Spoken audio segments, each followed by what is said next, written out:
The chairman of the conglomerate isn't worried about being sentenced. From high-ranking government officials to the judicial system, everyone is in his pocket. Even if accused of corruption and bribery, the court declares him innocent.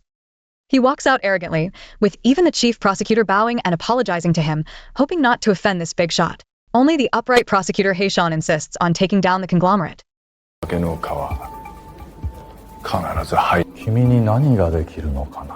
confidence of the conglomerate is not baseless. To bring them down legally, you need solid evidence. But now, all the top members of the Sakurada group who had evidence against the conglomerate have been wiped out. They were relaxing in the bathhouse when they were killed, not even rinsing off the soap. The assassin washed the bloody knife in the main pool. After eliminating the last target, the conglomerate finally felt at ease.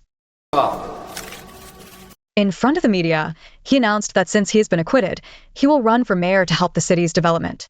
He aims to lead everyone in transforming poverty and violence, turning this rundown city into a safe and prosperous place. So many people were killed in the bathhouse. Even if it's known to be a gang-related vendetta, the police must follow procedures to investigate. Moreover, this case is not just a simple gang feud. Realizing the gravity of the situation, the regular officers on the scene are reluctant to get involved, always looking for excuses to let the detectives handle it. And rookie Detective Xiaomei has never seen such a scene before. Seeing the severed hand, I almost threw up on the spot. Remember, the first rule of being a detective here is never to vomit at the crime scene. In fact, there were two people who ordered the hit on the Sakurada boss. One was a tycoon, and the other was Mr. Kim, the second in command of the Korean gang. He secretly teamed up with the tycoon, without the rich lady boss knowing, to seek greater benefits in the city. Prosecutor General Hirayama knows that the power of the chaebols is immense. Simply taking them to court won't be enough to bring them down. But letting them off easily isn't in his nature either. So, he finds prosecutor Ms. Koizumi and appoints her as the leader to form a special investigation team. If it's within my power, the special investigation team members will be selected from the major crimes unit, Dexiong, Deshi, and the newcomer Xiaomei. The reason for choosing them is not only their competence but also their clean records. Moreover, they share a camaraderie with Brother, who is a legendary figure and the backbone of prosecutor Ping Shan. Previously, Brother, who was also a prosecutor and was Koizumi's superior. However, in Koizumi's impression, Tora was reckless and often used violence in his cases. Later, Tora resigned from his position as a prosecutor and switched to being a police officer. Although he did well, he was accused of murder and has been in prison for a long time. But Chief Prosecutor Hirayama reviewed the case and found many suspicious points. They say Tora committed murder, but there are no testimonies, no witnesses, and no surveillance footage. The only evidence is a body found in Tora's trunk, leading to his trial for murder. It is highly likely that he was framed. So, Prosecutor Pyong offers a deal. He can help clear Tiger's name, but in return, Tiger must help him catch the tycoon. In fact, Tiger and the tycoon are old adversaries. Previously, Tiger was framed while investigating the tycoon's secret dealings with the Korean mafia. This time, bringing Tiger back is like fighting fire with fire. The feud with the conglomerate isn't just a personal grudge of Huga. The whole matter dates back a few years. At that time, the conglomerate persuaded the then mayor to develop a zone, not for the benefit of the public, but to build a resort. They planned to open a casino in the resort and even sought foreign investment after winning the mayoral election. To achieve his goal, he colluded with Korean gangs, stopping at nothing to eliminate the leaders of the Sakurada group. Although Tiger is the main force in solving the case, Ms. Koizumi still made 3 rules with him. After all, Tiger hasn't officially resumed his position yet. Tiger was only released to assist in the case due to special circumstances, so he is still considered a criminal and is prohibited from carrying firearms. Tiger didn't argue, but he didn't think that the righteous Ms. Koizumi was particularly noble.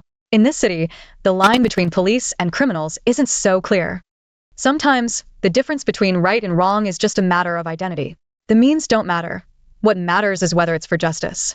The person Brother who is accused of murdering is the son of a wealthy Korean gang leader. The wealthy woman was initially asking the magic mirror who the most beautiful person in the world was. Upon hearing the news of Brother who's return, she became furious and immediately ordered his death. However, killing Brother, who is not that easy. Brother, who was very famous in the industry back in the day. Big Bear, who worked with him, knew that when Brother who led a case, the entire team was known as the Violent Harassment Squad. He dares to do anything except sexual harassment.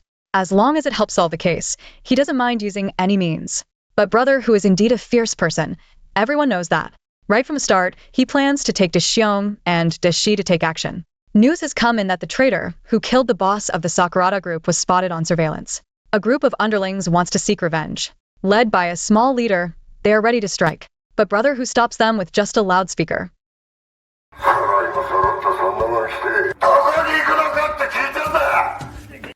The Sakurada gang members were forced into the hallway. Brother Hu threw a punch. Even without guns, it didn't matter. He only needed a loudspeaker to handle them.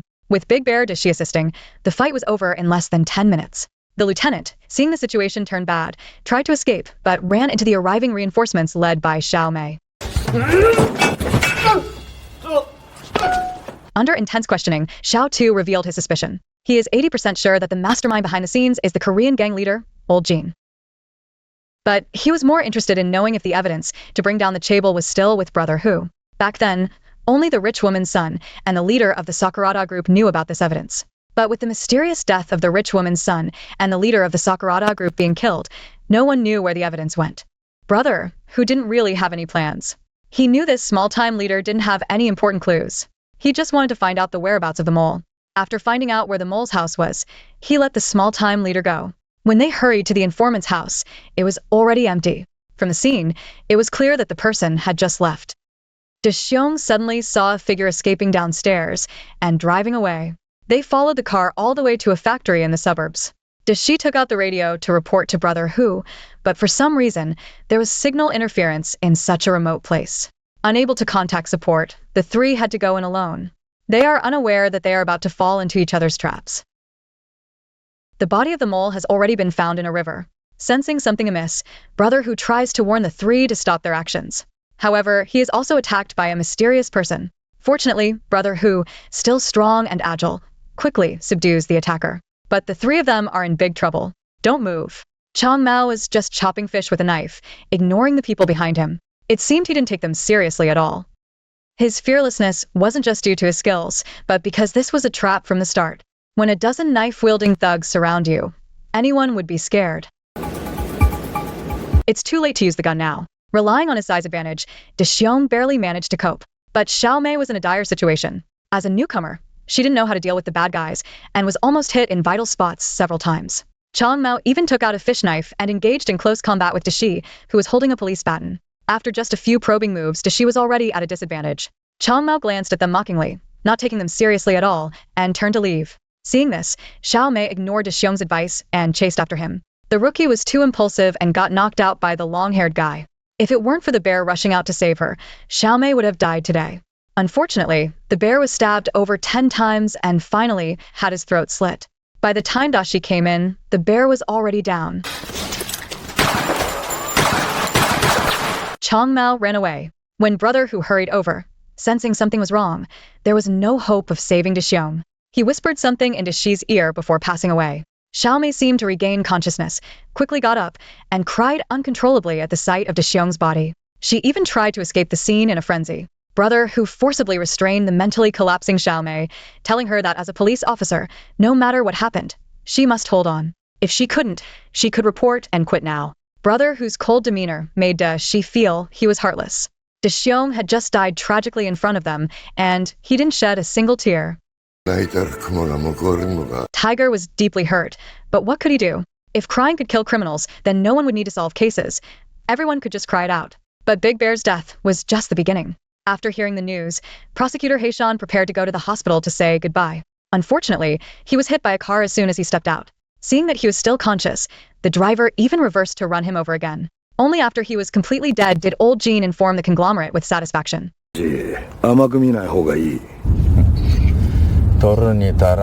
Tiger is in a tough spot now. He doesn't know who in the police force he can trust. Dashi and Xiao Mei are too young, so he has no choice but to take a risk and seek out the rich lady.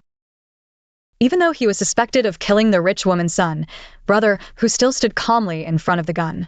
He had a clear conscience and wasn't afraid of death. After a gunshot, the rich woman indeed did not kill Brother Hu. Instead, he sought out Lao Jin, who had ulterior motives. In fact, it was Lao Jin who killed the rich woman's son. Now, Lao Jin feels powerful enough and has secretly placed assassins outside to kill the rich woman. Fortunately, her bodyguards fought bravely, allowing her to escape successfully. Luckily, he was saved by a small leader of the Sakurada group who was wandering outside. What that guy said was indeed true. The reason they didn't kill Brother Hu earlier was because he had a letter left by the rich woman's son before he died. Actually, Lao Jin had been plotting rebellion for a long time, and the rich woman's son had also noticed his intentions. After coming to Japan from Korea and forming a bond with Brother Hu, he wanted to gather evidence to take down Lao Jin. Unfortunately, he was killed first. Moreover, things are getting increasingly difficult. The formation of Brother Hu's team was entirely orchestrated by Prosecutor Ping Shan. Even if there was pressure, someone would handle it first. Now that Prosecutor Ping Shan has been taken out by the gang, all their law enforcement powers will be stripped away. Are you kidding me? Akuma didn't die in vain. Not only did Daishiong die in vain, but Ms. Koizumi even said that Tora wouldn't escape either. After all, he was released as a criminal to help with the case. Without the prosecutor's protection, his only fate is to go back to prison. And if he doesn't show up within the specified time, he will even become a wanted criminal hunted by the entire police force. Given the current situation, it seems almost impossible to bring down the conglomerate. After all, there's no powerful backer in charge. What can a few of them accomplish? Moreover, the conglomerate shifted the blame for Prosecutor Pyong San's murder. They randomly picked a subordinate to kill and pinned the crime on an unlucky scapegoat, successfully clearing their own suspicion. They even pretended to be benevolent in front of the media, claiming that the new district development plan was exploited by gangs and had nothing to do with them. To show their determination, they even decided to withdraw from the mayoral race. From now on, I will focus solely on serving everyone. Such hypocrisy made Mr. Jean suddenly realize that the tycoon might be trying to distance himself and find another way out. Faced with the tycoon's high-profile statement, even the reporters were skeptical. Are you shirking responsibility? Please be more specific. What do citizens mean to you? The tycoon didn't want to answer, but he ran into Brother Hu in the restroom. Both understood the consequences of their crimes. However, the tycoon knew that with his current power, no one could bring him down, no matter how much evidence they had. As long as his political and business connections remained, he wouldn't be convicted even if he went to court again.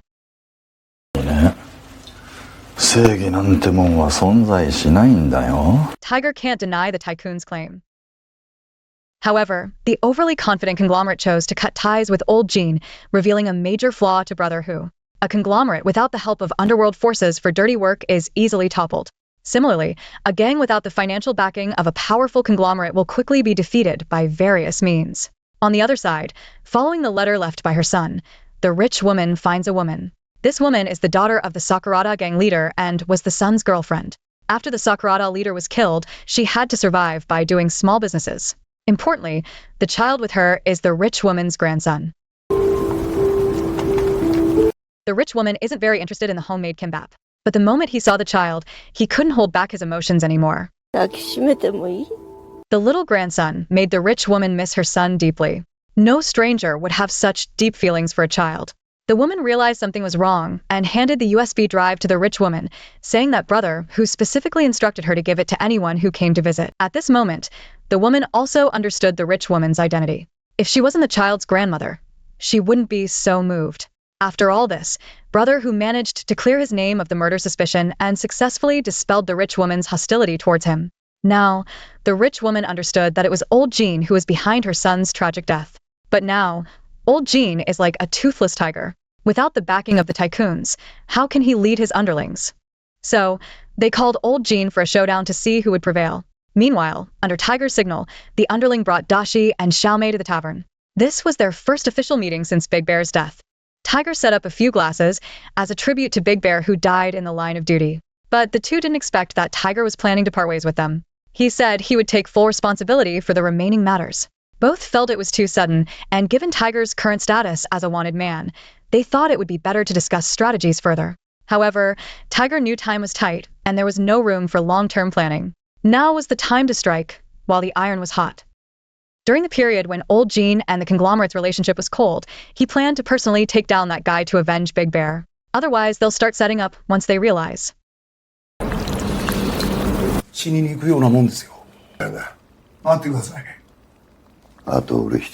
They have no law enforcement authority, so going there means risking their lives. But Dashi and Xiaomei still decide to go. If even a small gang leader can risk his life for revenge, as police officers, they can't fall behind. Daxiong's death must be avenged. So, two current police officers, a former cop who is now a wanted criminal, and a gang member team up. With just a few people, they went to challenge a large gang. But besides them, the wealthy woman also secretly helped and had already instructed her bodyguard to deliver the USB drive to the reporter. Tiger and his men arrived at the duel location, only to find themselves surrounded by a gang many times their size. There's no way out now. Even guns won't help. They're not machine guns after all. How many shots can you fire?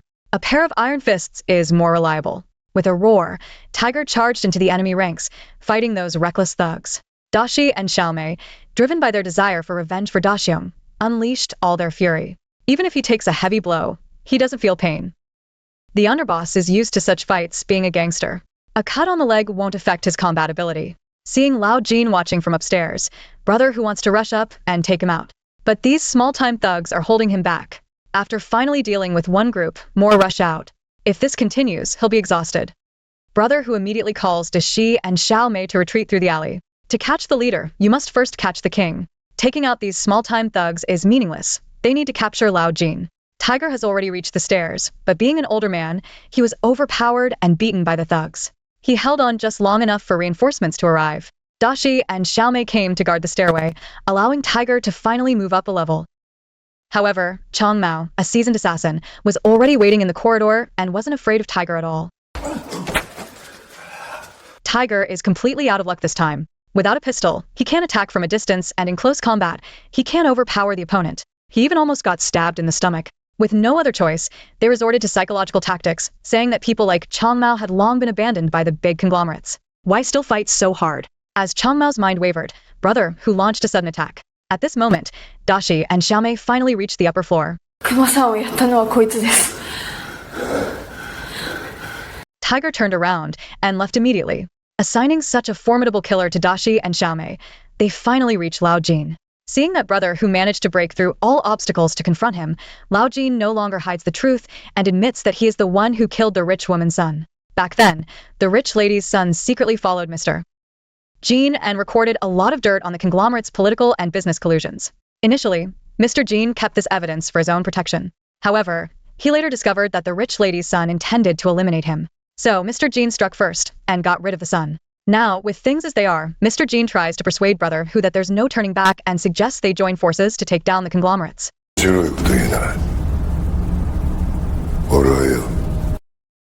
Tiger, without a gun and exhausted from the recent battles, was no match for Lao Jin. His moves lacked the earlier confidence and Lao Jin almost shot him. If the bullet hadn't jammed, Tiger would have been dead. This small mistake gave Tiger a chance to counterattack. Lao Jin, used to solving problems with a gun, couldn't adapt to Tiger's close combat attacks. He had to rely on his youth and strength to fight Tiger. Meanwhile, Dashi and Xiaomei were in trouble. He wasn't strong to begin with, but he still refused to use a gun and insisted on close combat. As a result, his gun got kicked away and he couldn't reach it when he needed it. The long-haired guy hoped they would never use their guns. He kicked them both to the ground effortlessly. The outcome seems pretty clear. As for Brother Hu, the situation is equally grim. Old Jin has already caught on and even figured out Brother Hu's moves. No matter how he fights, Old Jin always finds a flaw. If this continues, Brother Hu might be beaten to death by Old Jin. Fortunately, something happened on Chong Mao's side first. Originally, Chong Mao used Xiaomei as a meat shield to block Dashi's attack. The two young people were beaten like sandbags. It was a completely one-sided slaughter. Xiaomei was even knocked out with a kick. With a desperate mindset, Dashi dragged Chong Mao and used his last bit of strength to kick the handgun towards Xiaomei.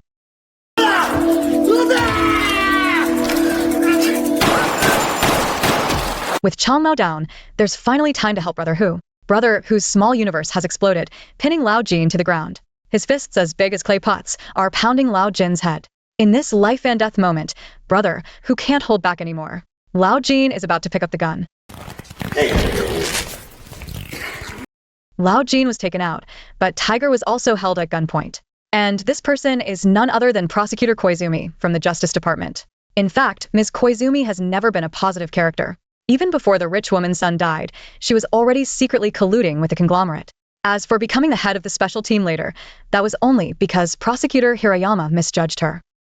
Only Tiger Brother never trusted Ms. Koizumi from the beginning. When did you notice? When brother who received the envelope from the rich woman's son, I already felt something was wrong. It contained a letter and a USB drive with all the information. Moreover, after Deshiong and prosecutor Hirayama were killed, Ms. Koizumi didn't seem to react at all. She didn't even have a hint of revenge, which is not how a righteous prosecutor should feel. This is self-defense. She can indeed do this, but Dashi and Xiao Mei have already arrived. Moreover, Lao Jin wasn't actually killed just now. Brother who knew from the start that Lao Jin was wearing a bulletproof vest. The continuous shooting was just to lure Xiao Quan out. なんであなたがここにいるんですか? Before he died, Deshiong's last words were to warn Dashi. Be careful of that woman. The police arrived and took away Lao Jin, who was beaten to the ground. As for prosecutor Koizumi, who had been corrupted by the conglomerate, he was taken away in handcuffs by Xiao Mei. それは Prosecutor Koizumi had one last question before being taken away. Since brother who knew he wasn't a good person, why did he still join the special team?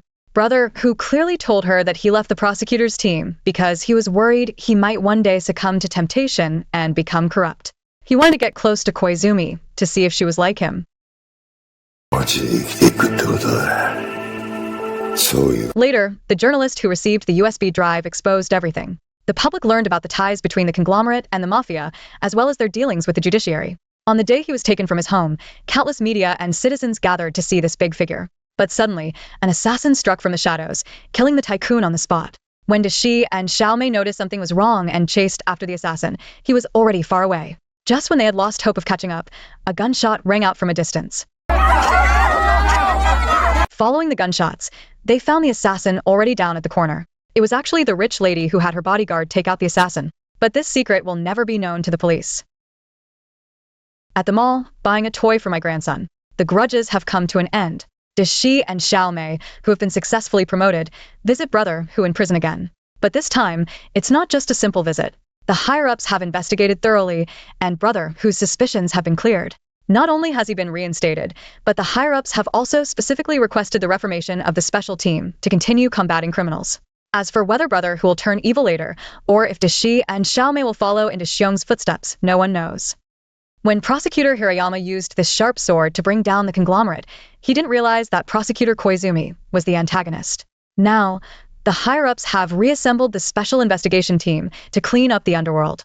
It's hard to say if someone will be bought off again, as there is more than one conglomerate in this city. The most remarkable part of the entire film, The Fortress of Sin, is when the tycoon tells brother who in the restroom that no matter how much evidence brother who gathers, the tycoon in court will never be found guilty. This is because in today's judicial system, there is no such thing as justice. Especially for someone like the tycoon, who can control the situation with his immense wealth. Any evidence against him will naturally be cleared by someone, even if there is a righteous prosecutor who dares to stand in the way.